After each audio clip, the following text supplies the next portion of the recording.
After about 2 hours of my PC not picking up my microphone audio and on the brink of insanity, we have prevailed. We have pushed through for my mic now works. Well, it worked before because people could hear me in the Discord calls, but for some reason my clipping software didn't want to pick up my mic, and so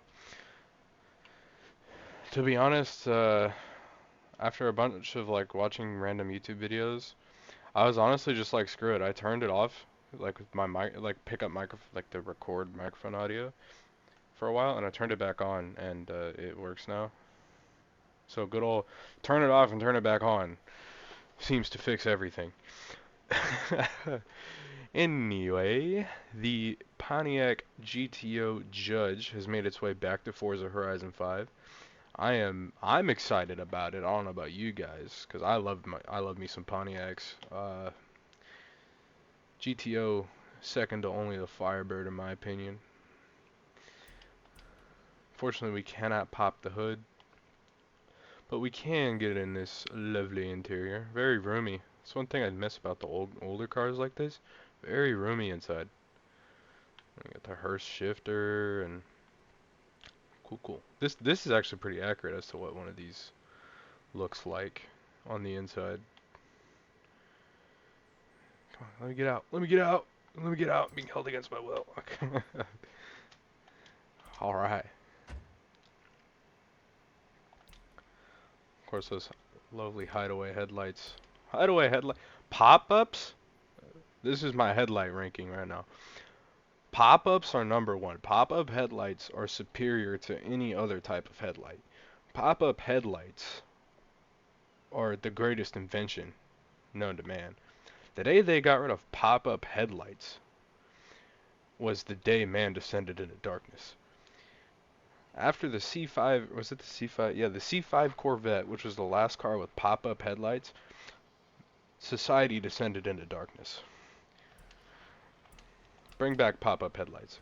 Okay, and then second on the list is hideaway headlights, like this lovely GTO and the '69 Camaro.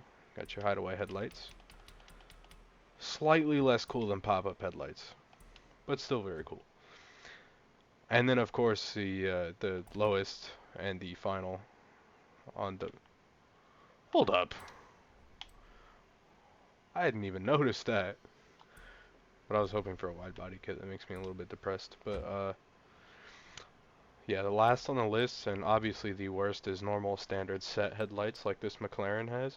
They're cool, like on this McLaren, but set headlights just ain't it.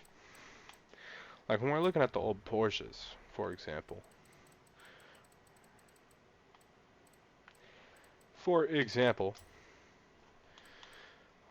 I mean like, I love a good GT3. GT3s are cool. But the pop-up headlights, where is it? Where is it? On the 944? Exquisite. Or on the 914? The headlights? The headlight game on Porsche in the 70s and 80s was exquisite.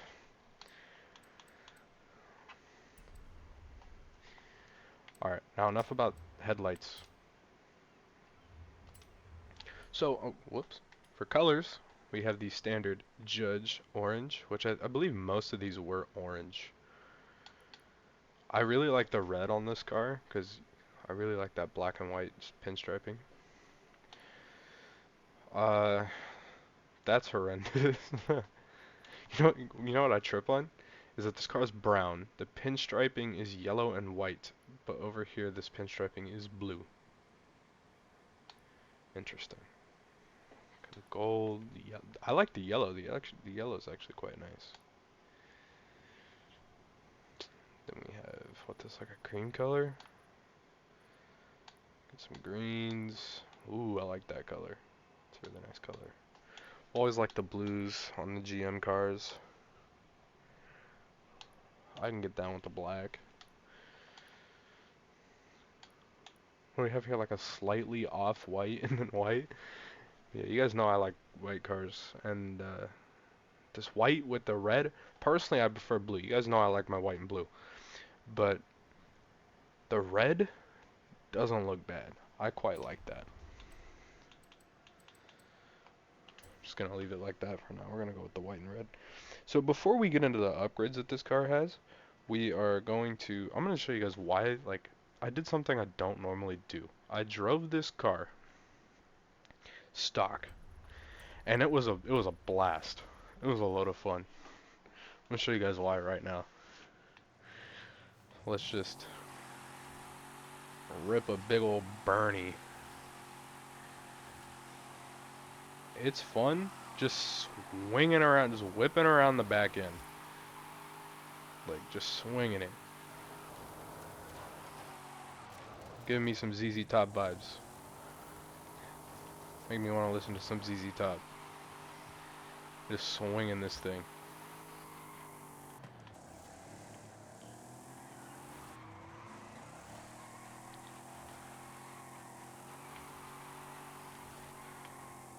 Factory drift car right here.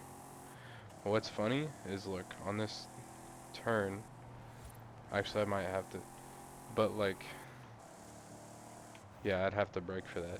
The whole point of what I'm trying to show you guys is that I don't even have to really brake or hit the e-brake or anything.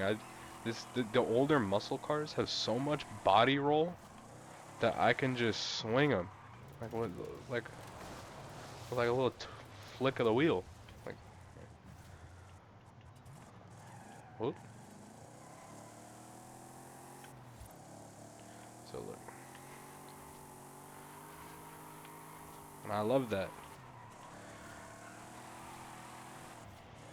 What the heck?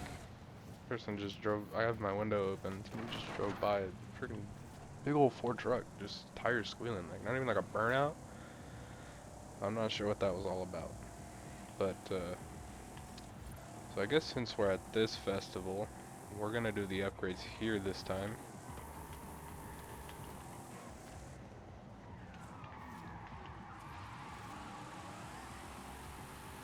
That is so cool. Yeah, this makes me want to listen to ZZ Top. Like, imagine like in real life having a GTO Judge.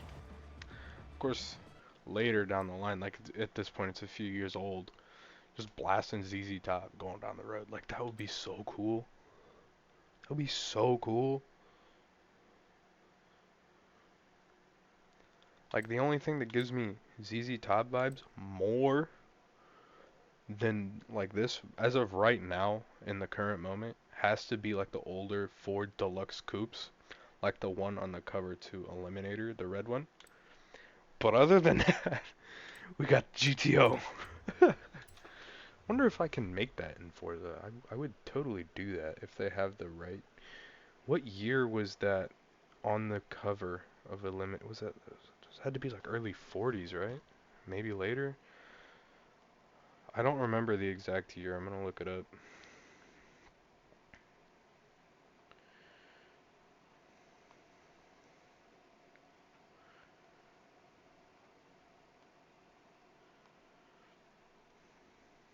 It's a 33. Okay. So yeah, I can't do that.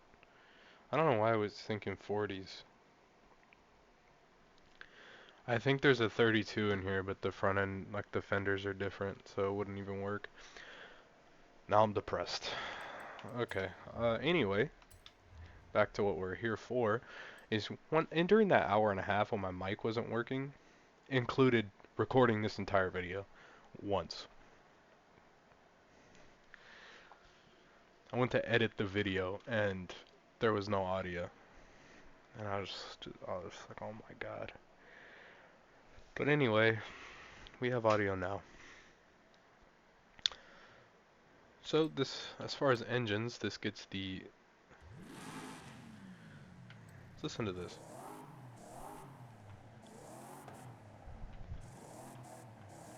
I don't feel like that's deep and raspy enough.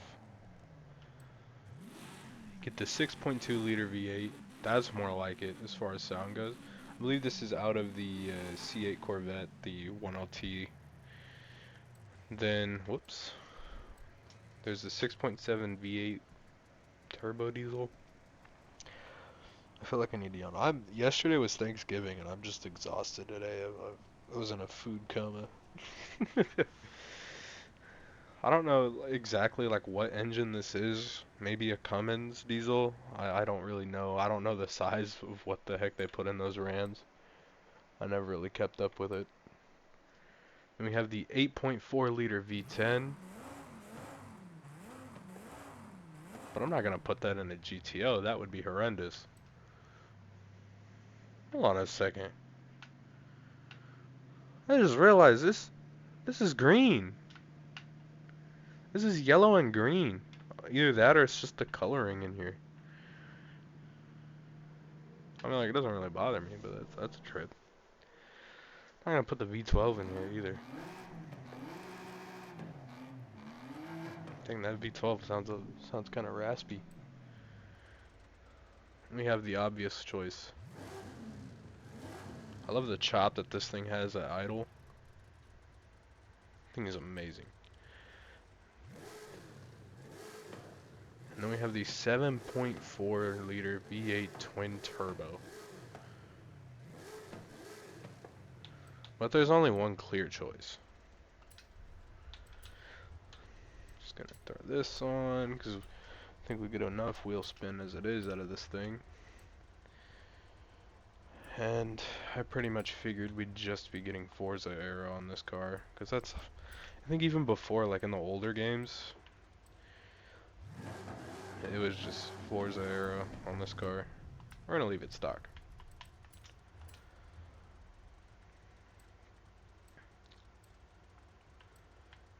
Now I'm just pretty much at this point I'm just throwing on random upgrades.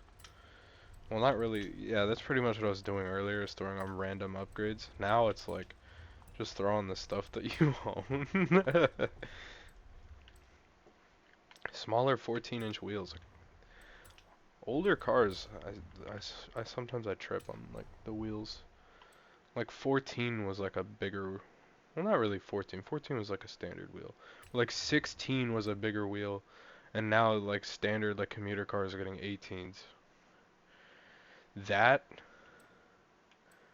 that looks crazy. It makes it look like a Hot Wheel. Like I'm not gonna make a drag car out of this thing, but that looks sweet.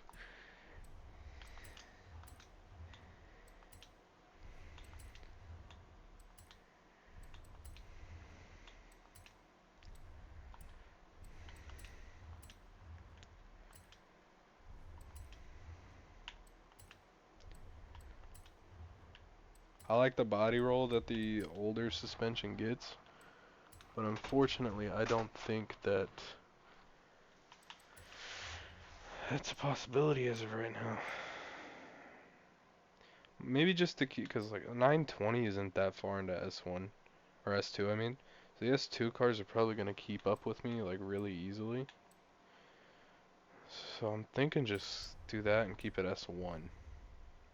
Which like the main problem with this car is its weight, because the GTO originated from the Tempest, which if I'm not mistaken, the Tempest was like a family sedan. If I think you get like a V8 option, if I'm not mistaken, that's right.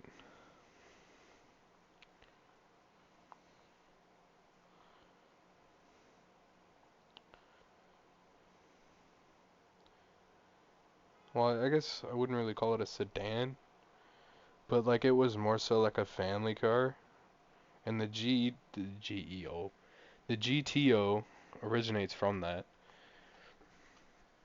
Therefore, like it's really heavy, given that it stems from a family car,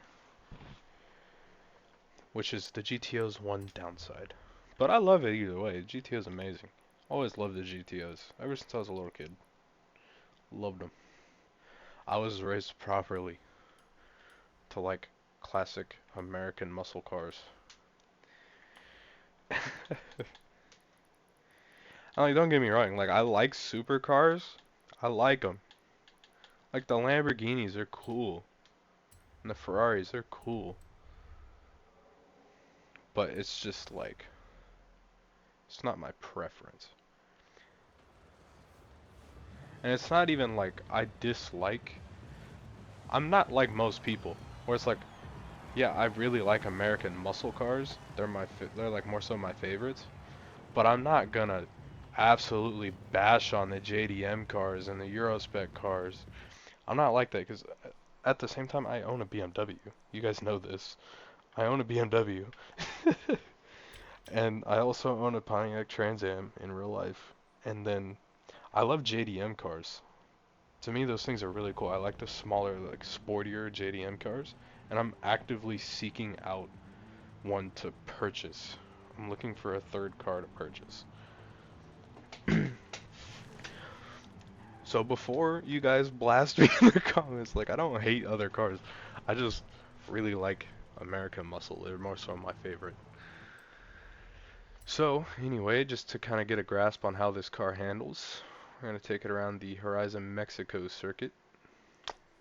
2-3 laps, just kind of get a grasp on the car.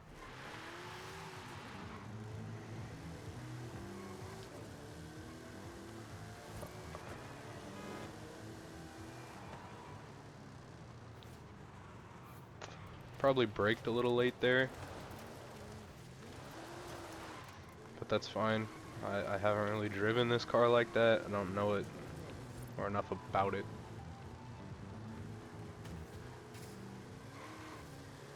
But I can already tell just on this first couple corners, there's a bit of an understeering problem.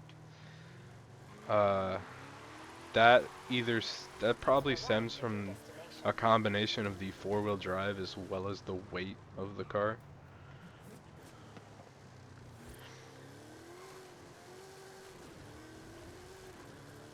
But we can still crank out a couple laps here.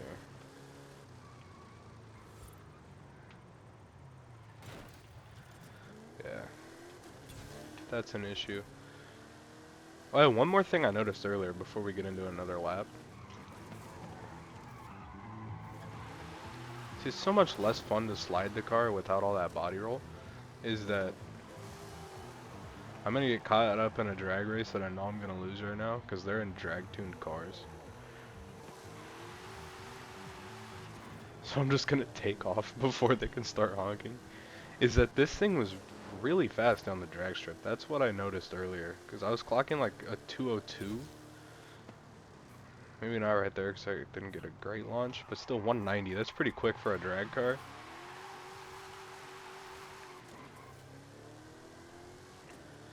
Not drag racing you, Brody. Sorry, not today. But anyway, back to doing laps. Just pop this 180 right here.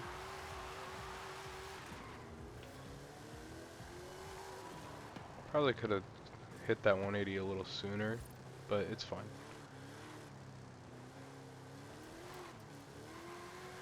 Yeah, I think with some proper tuning, like spend like 30-45 minutes tuning this thing, it would be not perfect as far as a driving like experience, but it would be really fun to drive it.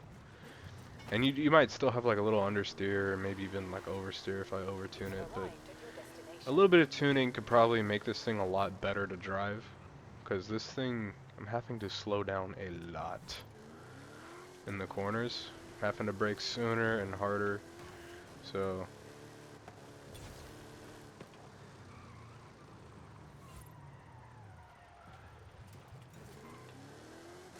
yeah, it's a simple fix though. I feel like I could definitely tune that out.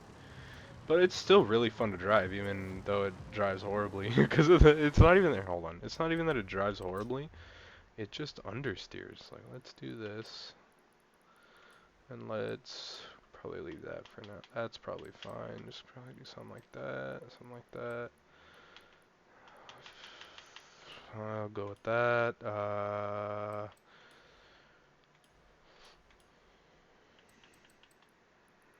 Make this thing maybe a little more rear-wheel drive biased. Try that.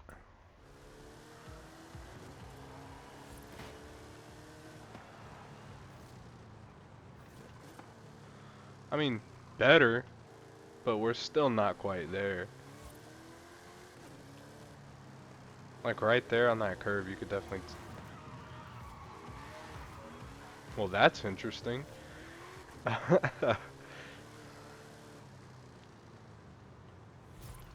Like, there's still definitely some understeer, but it's a lot less problematic than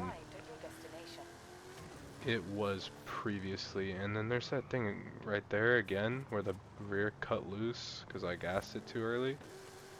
Normally I'd be able to gas it there in like a car that's really like tuned up. Screw it, I'm gonna whip it around this corner. Still fun to drive though. It's still fun to drive. I like, as far as tuning goes, there's not really much more that I could do to it today.